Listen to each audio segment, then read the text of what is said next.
Public te ha ofrecido el cierre de los mercados.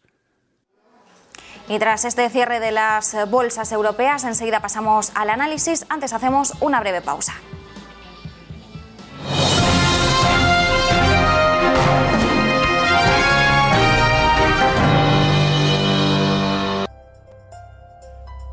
En Arkia Banca nuestros clientes son lo primero. Por eso les ofrecemos soluciones de inversión personalizadas y adaptadas a su perfil de riesgo. Nuestro método: diseñamos una estrategia a largo plazo combinando fondos consolidados y diversificados tras realizar un exhaustivo análisis de los mercados y las tendencias globales. Arkia Banca.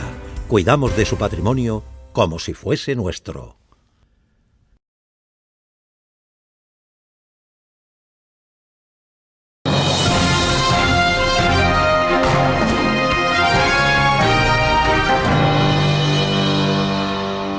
Y con este cierre en negativo para las principales plazas europeas y siguiendo también la misma tónica en Estados Unidos, saludamos a Pablo Gil, jefe de estrategia de XTB. Pablo, muy buenas. ¿Qué tal? ¿Cómo estás? Buenas tardes. Pablo, ¿cómo has visto la sesión de hoy en el viejo continente con la resaca, el impacto después de conocer el dato de IPC de Estados Unidos este jueves, 7,5% de rebote, más de lo esperado el crecimiento que veíamos interanual en enero, marcando máximos de 1982? Seguimos vigilando los mensajes que nos llegan a uno y otro lado del charco por parte de los bancos centrales. Hoy se pronunciaba Christine Lagarde en un medio alemán, también diciendo que una subida de tipos o una política demasiado agresiva ahora mismo podría perjudicar el crecimiento económico del viejo continente. Al otro lado del charco seguimos dando por hecho que en marzo vamos a tener ya una primera subida de tipos de interés. ¿Cómo estás viendo todo este entorno? Que hay mucho riesgo. Yo no quiero ser más... se puede ser más claro, pero llevamos diciendo desde finales del año pasado, cuidado, 2022... de momento plantead que va a haber mucha más volatilidad, ya está, la burbuja es evidente, es cuestión de que empiece a pinchar. Yo creo que está pinchando ya, ¿no? Sé que hay mucha gente que no comparte la opinión, pero hay múltiples señales por muchos sitios, ¿no? Quien no quiera verlas, que no las vea, pero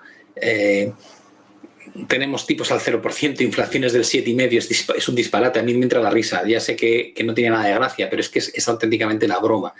El otro día le explicaba yo a alguien, ¿no? Digo, esto es como, no, son súper agresivos. Digo, sí, claro, es como cuando yo te digo a ti, mira, tengo que quitarme 5 kilos, ¿sabes? Me voy a poner a hacer gimnasia durante toda la semana, me voy a comer a partir de ahora fruta hervida y verdura como alimento, nada más, no voy a tomar nada más. Y mientras te lo estoy contando, me estoy comiendo un donut, ¿no? De chocolate. Y pues es lo que estamos viendo, ¿no? Yo oigo a la Reserva Federal decir, la inflación es un problema, hay que luchar contra la inflación. Digo, ya, pero hoy estás con los tipos al 0% y sigues comprando deuda soberana y deuda hipotecaria hasta marzo. Con lo cual es como que me estás prometiendo algo, pero realmente haces justo lo contrario, ¿no? Entonces, para cuando quieran reaccionar va a ser tan tarde que el error de accidente, el que se pasen de frenada es una probabilidad muy alta, ¿no? Y lo estamos viendo en el desplome de los bonos basura o high yield, lo estamos viendo en el desplome de las tecnológicas disruptoras como el fondo de ARK Innovation, que ha caído ya más de un 50%. Lo estamos viendo en aquellas compañías que presentan malos resultados como Cain, como pasó con Facebook, un 25% en un gap. Lo estamos viendo en el aplanamiento de la curva de tipos entre el 2-10 o cualquier plazo corto contra plazo largo. Al final, dices, estás viendo un problema en crédito, estás viendo un problema en determinados índices, estás viendo cómo ya no hay esa ansia por comprar las caídas como había en 2021, ¿no? Caes fuerte y luego el rebote es lento, es poco potente. Creo que son señales muy evidentes, ¿no? Y todavía no hemos empezado a retirar estímulo. Por tanto, que ¿cómo lo veo? Lo veo muy mal para este año, sinceramente. Mientras tanto, más allá de lo que ocurre en la renta variable, seguimos vigilando muy de cerca la evolución del bono a 10 años en Estados Unidos, superando la cota del 2%. ¿Cómo estás viendo ahora mismo la evolución de la renta fija? Bueno, yo creo que la renta fija va a sorprender nuevamente, ¿no? La gente hasta hace un mes nadie quería bonos, ¿no? Todo el mundo huía de los bonos. La renta fija no hay que tocarla porque es garantizarte un retorno negativo. Si tienes inflaciones del 7,5, compras un bono a 10 años al 2%, quiere decir que te estás garantizando una pérdida de 5,5 puntos, ¿no?, porcentuales, y dices, bueno, espera, son 10 años. Es que probablemente la inflación no se va a quedar al 7,5. Pero es que más importante, es que si lo dices mientras tienes bolsa, si piensas como yo, que a lo mejor creo que va a caer la bolsa un 30, un 40, un 50%, digo, a lo mejor perder un 5% no es tan malo.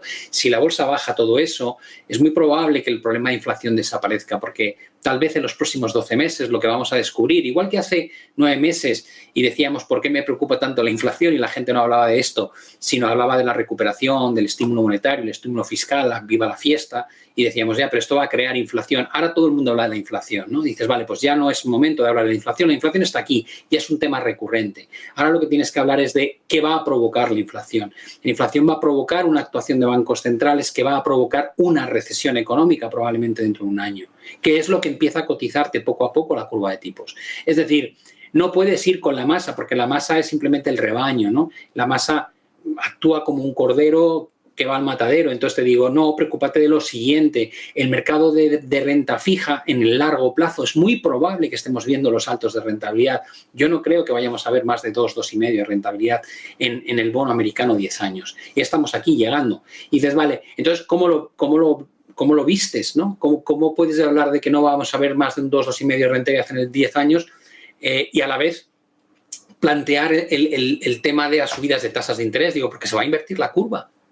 Porque probablemente cuando la FED suba hasta el 1,5 o 2% las tasas, el largo plazo va a empezar a bajar. Y se te va a invertir la curva y te va a pronosticar una recesión económica. Entre otras referencias, Pablo, hoy en la renta variable europea, más concretamente en la española, dentro de las caídas, estábamos viendo pues cómo los títulos de Naturgy se desplomaban. Conocíamos este jueves ese anuncio de escindir en dos la compañía, una medida que en los primeros análisis, bueno, el mercado de alguna forma, después de todo el proceso de OPA, con también las rencillas entre IFM y Criteria Caixa, decía, bueno, pues es una actuación que puede tener sentido para centrarse por separado en cada uno de esos negocios. Y nos quedaba la duda de por qué estábamos viendo hoy estos movimientos, más o menos con los análisis que hemos ido haciendo a lo largo de todo el día. Algunas voces apuntaban que realmente lo que estábamos viendo hoy era una corrección después de la fuerte subida que habíamos visto en los títulos de Naturgy durante todo este proceso de OPA, y que realmente el hecho de este anuncio no era el motivo que estábamos viendo tras estas caídas. ¿Cómo has observado tú estos movimientos? ¿Cómo justificamos precisamente esa fuerte caída, ¿no?, que hemos estado viendo hoy en los títulos? Pues mira, no lo sé. Yo creo que ahora mismo, al menos yo soy macro, ¿de acuerdo? A mí me parece que lo que estamos viviendo en este momento es tan importante. Es decir, es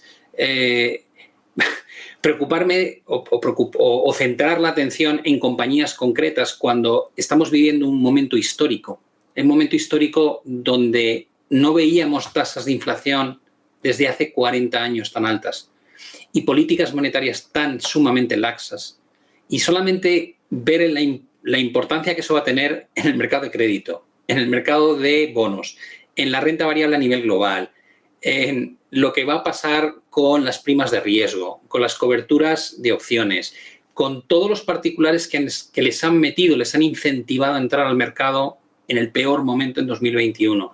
Creo que me quedo ahí arriba, es decir, no bajo a las compañías, no, mi mensaje, luego evidentemente unas las harán mejor, otras lo harán peor, pero hay otras veces que el entorno es muy tranquilo y entonces te puedes dedicar a hacer micro, a lo que llamamos un bottom-up, ¿no? Te vas a las compañías, miras cada caso, lo que están haciendo, los resultados que presentan.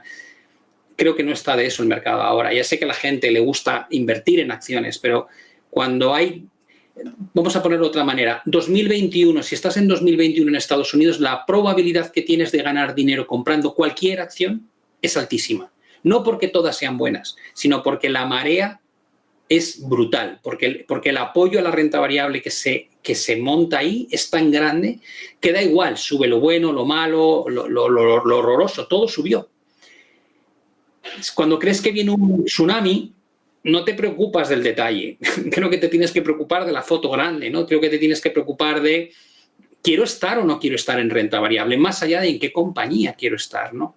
Y luego, evidentemente, tienes que hacer alocación de capital y ver cómo te defiendes más, qué sectores pueden ser más defensivos, cuáles más perjudicados. Pero, de verdad, creo que no es el momento de hablar de una compañía en concreto. Creo que es el momento de decir, señores, tenemos un problema entre manos realmente grave. Y tal vez no ocurra, pero la probabilidad de que ocurra un accidente es enorme. Y si ocurre, teniendo en cuenta lo que hemos vivido durante la última década, probablemente el desenlace que vamos a tener, con el que vamos a tener que lidiar es brutal. Entonces, yo, por ejemplo, a mis usuarios o mis clientes no les entro al detalle. Les digo, señores, plantéense que esto puede ocurrir, ¿no? Y si esto ocurre, vamos a ver, lleváis, porque yo llevo 36 años y he visto muchas cosas, pero lleva la gente tanto tiempo sin saber lo que es un mercado bajista, porque desde el 2008 no se ha visto un mercado bajista. Lo de decir que en 2020 hubo un mercado bajista es no tener ni idea de lo que es un mercado bajista. Un mercado bajista no dura 2 meses, ¿vale? Entonces, prácticamente hay muchísima gente que no sabe lo que es eso. Y siguen pensando que el fundamento va a importar. Y es gracioso porque dices, no, cuando hay un mercado bajista, una de las fases que determina que estás en un mercado bajista es que no hay nadie que mire el fundamento. Casi todo el mundo mira cómo salvarse de la quema y se producen decisiones de inversión muy malas. Y si no estás preparado para ese momento y sigues pensando que todo va a ir acorde a las cifras, a los resultados, tienes un problema muy grave. Entonces, mi mensaje, aunque sea muy agresivo el que te estoy dando hoy, sería: no cometas el gran error de pensar que porque tu compañía tenga buenos fundamentos va a estar al margen del problema si el problema llega. No va a pasar eso. Esta discusión yo la tuve en el año 2001 con alguien o en el año 2008 con alguien que me decía, no, es que Telefónica es una gran compañía y Telefónica se hundió. Y digo, no lo has entendido. Esto no va de Telefónica. Ese problema no es Telefónica. El problema es que hay un colapso de mercado. Entonces, la gente tiene que ser consciente, más allá de la elección de acciones que tiene en su cartera, que si la prima de riesgo se dispara, si finalmente hay el problema de ajustar la burbuja que hemos vivido en los últimos años, va a ser muy difícil que se respeten los fundamentos, los niveles, los precios de equilibrio y cosas parecidas. Entonces, el momento antes de que la cosa se vaya de madre, creo que es el momento de analizar qué es lo que tiene uno en sus manos, cuánto riesgo puede asumir, dónde están los stops y protegerse. No, ya te digo, no lo llevaría a un análisis bottom-up, creo que hay que hacer un análisis top-down. Pues nos quedamos con ese análisis top-down y con todos esos mensajes, Pablo, que al final decías, ¿no? Siento ser hoy tan duro o tan crudo, ¿no? Pero bueno, al final son los mensajes que también buscamos en el análisis para entender, pues como decías, ¿no? Yo soy más macro, pues para entender todo lo que está ocurriendo ahora mismo en todos esos componentes macroeconómicos que tienen pues el peso de lo que está ocurriendo ahora mismo y de cómo se está trasladando eso en los mercados. Pablo Gil, jefe de estrategia en XTB, como siempre, un placer, buen fin de semana. Muchas gracias, igualmente. Y nosotros nos despedimos de Rolling Stocks hasta el lunes.